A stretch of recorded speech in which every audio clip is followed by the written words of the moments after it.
Bahkan, belakangan ini berkembang rumor bahwa para elit sudah berhasil membuat teknologi senjata baru yang jauh lebih mengerikan, dikenal dengan istilah HAARP atau High Frequency Active Auroral Research Program. HAARP adalah terapan dari sains modifikasi cuaca atau geoengineering. Man is on a quest to play God, to control the weather and use it as a weapon. Lightning, torrential rains, hurricanes, targeted at the enemy. Some people believe that Katrina was weather warfare at its most potent. But how do we get from understanding extreme weather to making it do our bidding? Earthquake, tidal wave, those become the future of warfare.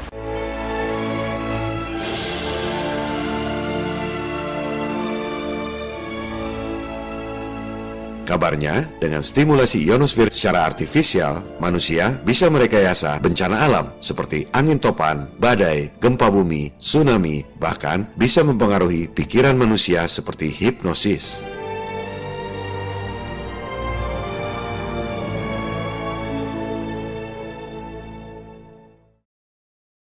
CBS This Morning contributor Michio Kaku is a physics professor at City College of New York. Professor, nice to see you. I mean, lasers, really, to change the weather? That's right. Well, as Mark Twain once famously said, everyone complains about the weather, but no one ever does anything about it.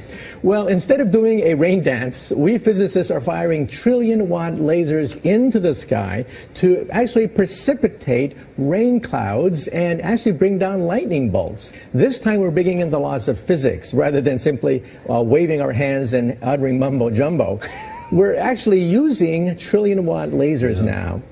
However, for floods, for agriculture, farmers, for people planning wedding parties, football games, you name it, outdoor events and agriculture and flooding and even hurricanes, all of them could be subject to weather modification.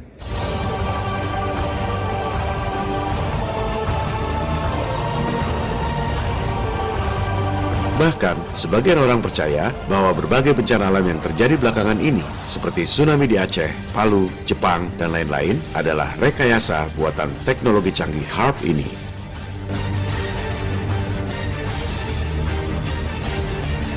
Benarkah rumor yang banyak beredar itu? Apakah semua itu fakta atau cuma fiksi? Pada episode ini, kita akan melakukan investigasi yang mendalam tentang teknologi canggih pembunuh massal. Investigasi ini kita lakukan untuk menjawab 4 pertanyaan yang paling mendasar. Pertama, apakah teknologi HAARP itu benar-benar ada atau cuma fiksi? Kedua, apakah teknologi HAARP itu sudah dapat digunakan atau belum? Ketiga, apakah berbagai bencana yang terjadi belakangan ini, seperti tsunami Aceh, tsunami Palu, tsunami Jepang, adalah rekayasa manusia dengan menggunakan teknologi HAARP seperti yang banyak didesas-desuskan atau bukan? Keempat, apa pentingnya informasi ini? Dan apa hubungannya dengan bangkitnya kesadaran Flat Earth?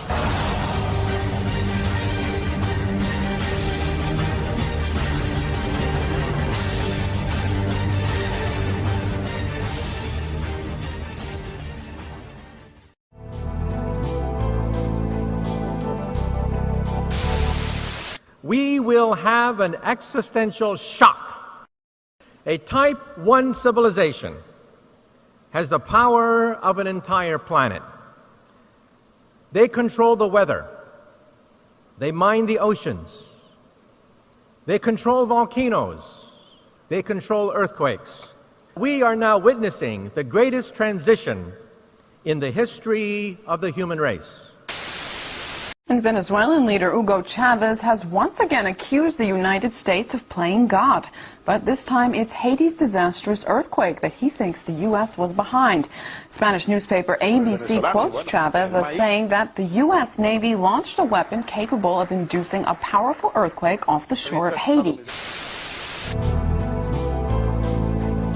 Over why he handed over control of the Japanese financial system to a group of American and European oligarchs. He and his envoy told me that it was because Japan had been threatened by an earthquake machine. Rumor tentang adanya teknologi yang bisa merekayasa bencana alam memang berasal dari sumber-sumber yang kredibel. Seperti yang baru saja Anda saksikan sendiri, pernyataan dari Profesor Michio Kaku, Presiden Venezuela dan Mendagri Jepang.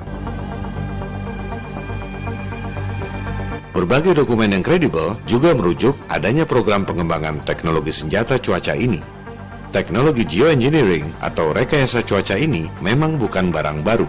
Dari tahun 1967, tercatat militer Amerika merekayasa hujan deras buatan pada Perang Vietnam untuk meredam gerilya Viet Cong. Apakah teknologi rekayasa cuaca itu kemudian dikembangkan untuk membuat senjata?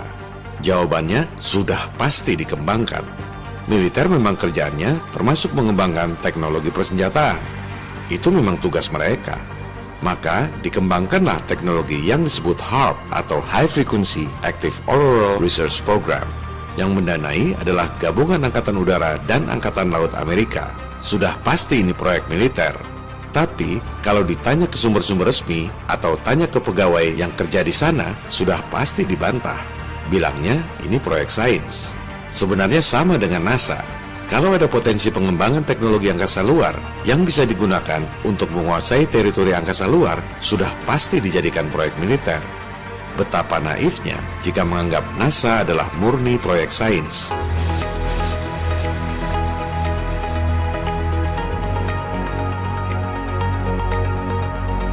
Demikian halnya dengan pengembangan teknologi HAARP ini. Pengembangan teknologinya adalah fakta, bukan hoax. Proyek militer, tapi pura-pura sebagai proyek sains untuk meneliti ionosfer.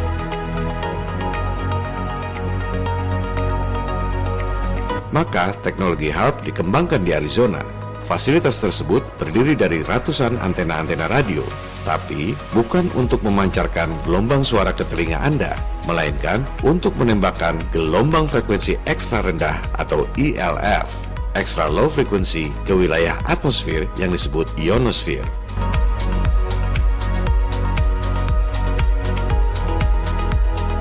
Apa akibatnya? Atmosfer menjadi panas dan mengakibatkan perubahan cuaca yang ekstrim. Kandungan air dan arah angin berubah drastis dengan kecepatan yang sangat tinggi. Akibatnya curah hujan yang sangat deras, topan badai yang dahsyat, banjir ekstrim. ELF, pancaran gelombang ekstra rendah yang ditembakkan secara masif, juga bisa mengakibatkan gempa bumi. Ini bisa dibuktikan dengan mudah. Benda secara natural memang bereaksi terhadap gelombang frekuensi suara tertentu.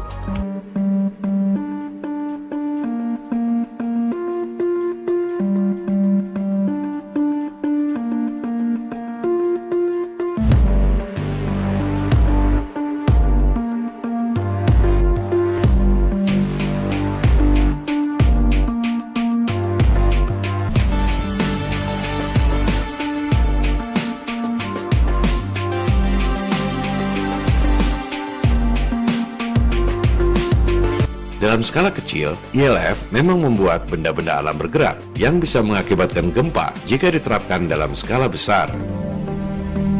Everything owes its existence solely and completely to sound.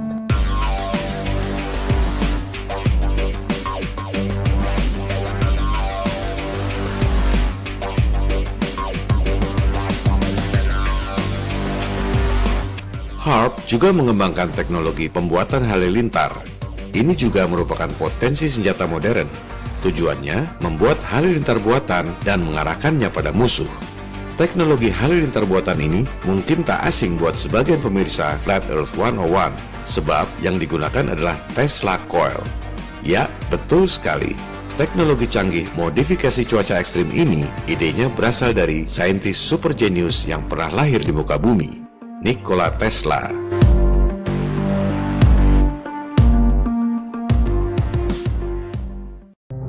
Nama Tesla dicoret dari seluruh pelajaran sekolah karena Tesla dianggap musuh oleh JP Morgan, pentolan elit global. Seperti telah dijelaskan pada episode 3, JP Morgan membiayai Tesla untuk membangun menara-menara komunikasi yang Anda gunakan sampai sekarang. Tapi, bukannya membuat menara komunikasi yang memang sangat mudah bagi Tesla, sang jenius eksentrik itu justru menggunakan dana JP Morgan untuk membuat menara pembangkit listrik gratis dengan menggunakan sumber daya alam yang melimpah di alam semesta ini. Imagine all the people sharing all the world. You may say I'm a dreamer, but I'm not the only one. Tuhan menciptakan alam yang kaya dengan energi dahsyat secara gratis. Anda tak perlu bayar untuk menghirup oksigen. And the world will live as one. Anda tak perlu bayar untuk melihat matahari. Anda tak perlu bayar untuk menikmati air sungai. Halilintar berkuatan listrik yang sangat dahsyat terjadi tanpa biaya pembangkit.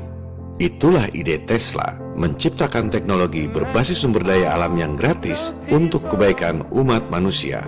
Jelas saja JP Morgan marah, disuruh bikin menara komunikasi supaya para elit bisa mengeruk duit dari rakyat, malah bikin pembangkit gratis. Sejak itu Tesla dikucilkan, namanya dicoret dari semua pelajaran sekolah.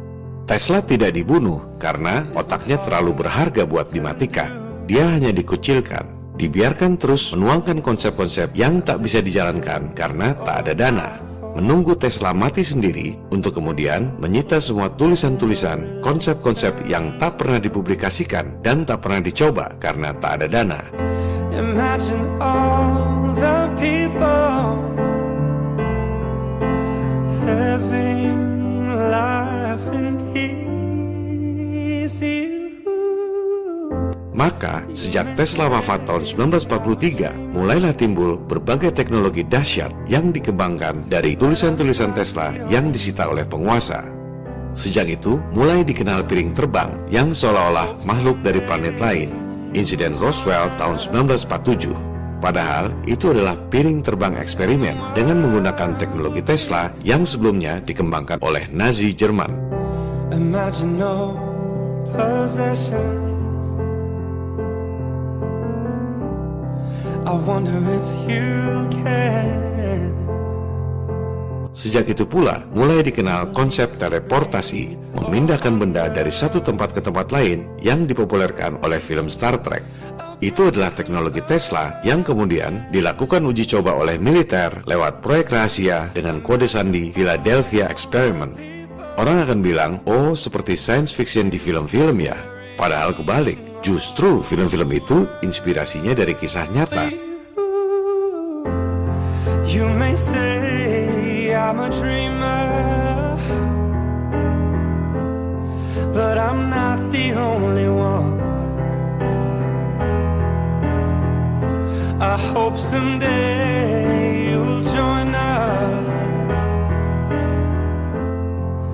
and the world will live as one.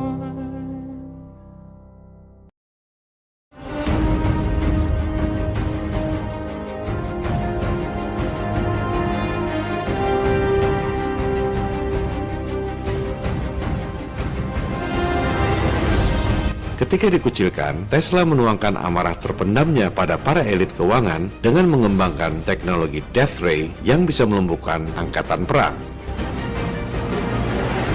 Tesla adalah orang Serbia. Ia merasakan Perang Dunia Pertama yang dipicu oleh insiden di Sarajevo. Tesla adalah pembenci perang. Ia berharap Death Ray ciptaannya bisa digunakan untuk mengakhiri perang.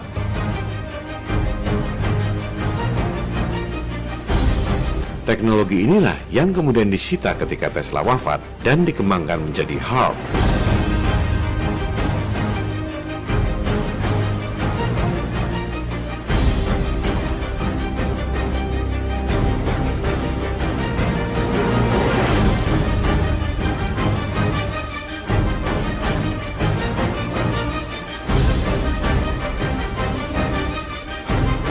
Ini semua adalah fakta.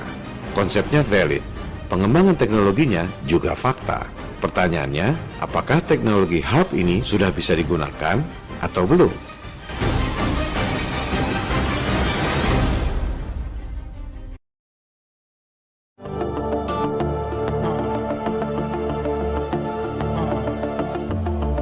banyak media memberitakan tentang HAARP. Bahkan disebut-sebut HAARP adalah senjata yang membuat tsunami seperti di Aceh dan Palu belakangan ini. Benarkah HAARP sudah bisa digunakan? Mari kita investigasi. Kita harus lebih spesifik. Pertama, bedakan antara modifikasi cuaca atau geoengineering dengan senjata cuaca atau weather weapons. Itu dua hal yang berbeda. Kalau modifikasi cuaca seperti bikin hujan buatan, itu sudah bisa dilakukan sejak lama. Teknologinya tidak terlalu rumit.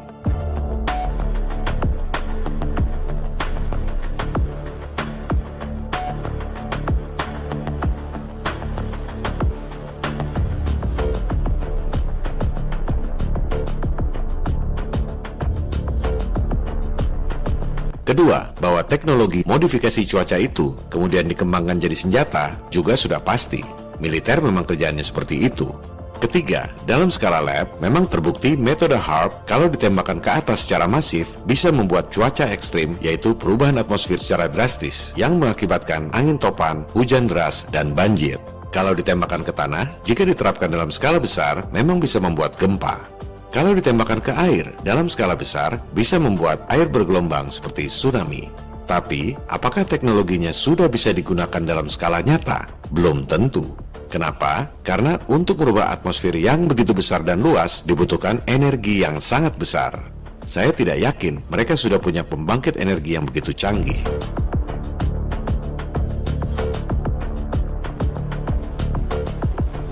Coba simak baik-baik apa yang dikatakan oleh Profesor Michio Kaku tadi. Saya melihat ada hal prinsip yang sangat bertentangan dari pernyataan Profesor Kaku itu. We physicists are firing trillion-watt lasers into the sky to actually precipitate rain clouds and actually bring down lightning bolts. Kedengarannya keren, tapi tak sesuai dengan fakta teknologi modifikasi cuaca yang dilakukan selama ini. Merekayasa awan-awan hujan tak pernah dilakukan dengan laser. Apalagi bola-bola halilintar tak pernah dilakukan dengan laser. Saya curiga Profesor Michio Kaku menyebut laser triliunan watt karena berita-berita saintis Jepang yang mengklaim bisa menembakkan laser 2000 triliun watt. Harap dicatat, itu cuma klaim yang dikutip oleh media-media. Tak ada yang benar-benar menyaksikan. Dan harap dicatat, laser 2000 triliun watt itu pun katanya cuma bisa selama 1 per triliun detik. Bayangkan, 1 detik dibagi 1 triliun. Entah bagaimana bentuknya itu laser dan bagaimana cara mengukurnya. Sudah pasti, mengukurnya berdasarkan asumsi di atas asumsi. Ini Profesor Michio Kaku, saintis elit, kelihatannya ngawur. Sengaja kasih informasi yang tak sesuai dengan fakta, supaya kelihatannya keren. Nembak laser triliunan watt, padahal cuma bisa 1 per triliun detik. Dan bukan buat bikin hujan maupun halilintar.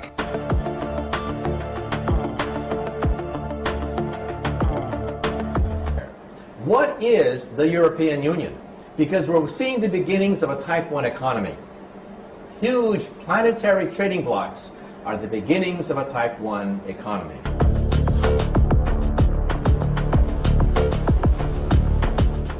There's also going to be a Type 1 culture and a Type 1 political system as well.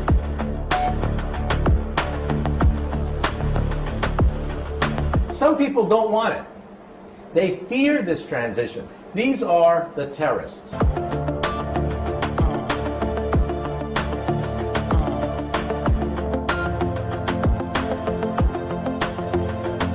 Sebaliknya, teknologi HAARP itu memodifikasi cuaca dengan gelombang suara ELF, bukan laser. Coba kita simak penjelasan tentang teknologi HAARP ini. The amount of energy we're talking about here is 3.6 million watts.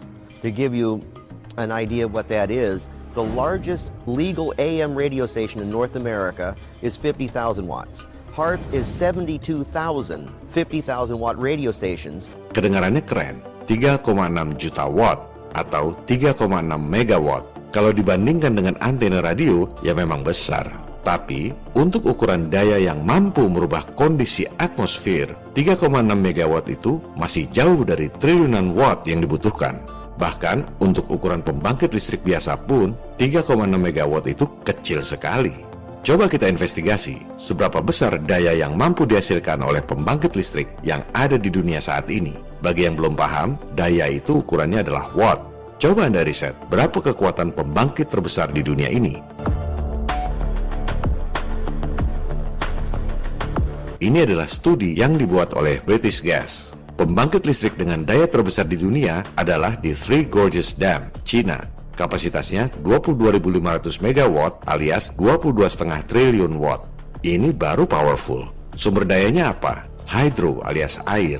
Hanya air yang jumlahnya sedemikian banyak yang bisa membangkitkan daya sedemikian besar. Pembangkit kedua terkuat di dunia, Itaipu Dam di Brazil dan Paraguay, 14 triliun watt. Sumber dayanya apa? Air juga. Pembangkit ketiga, keempat, dan kelima terkuat di dunia, semuanya menggunakan sumber daya air. Baru pembangkit keenam terkuat di dunia yang sumber dayanya bukan air, Kashiwazaki Kariwa di Jepang. Sumber dayanya nuklir, 7,9 triliun watt.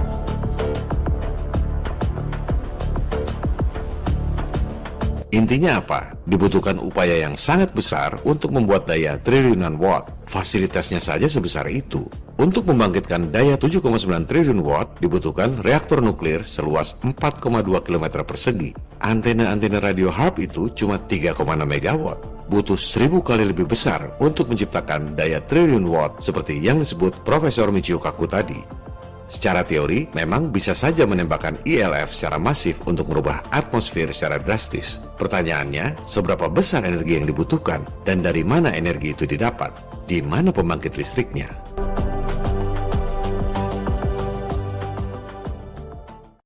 Di internet juga banyak beredar berita bahwa Amerika menyiapkan SBX-1 yang disebut-sebut merupakan senjata HARP untuk menyerang Korea Utara.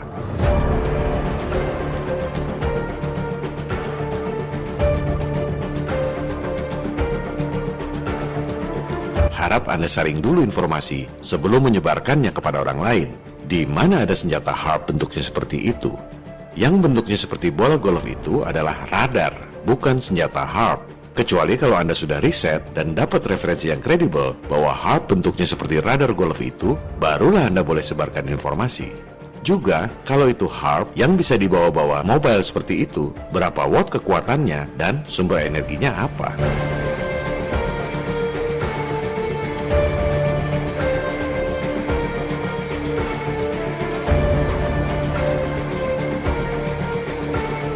Untuk urusan teknologi pengolahan energi, mereka tak secanggih itu.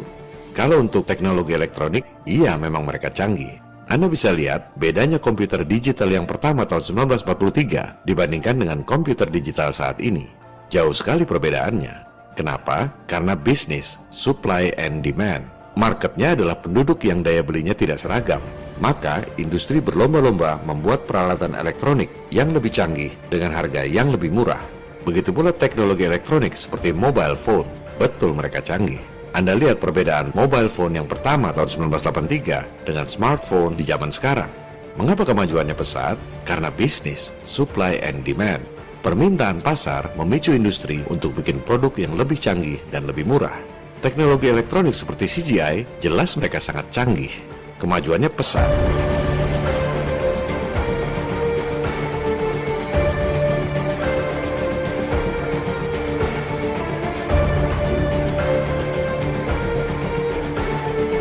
Anda lihat rekaman asli pendaratan di bulan tahun 1972. Kalau zaman sekarang masih percaya dengan hoax murahan seperti itu, kebangetan.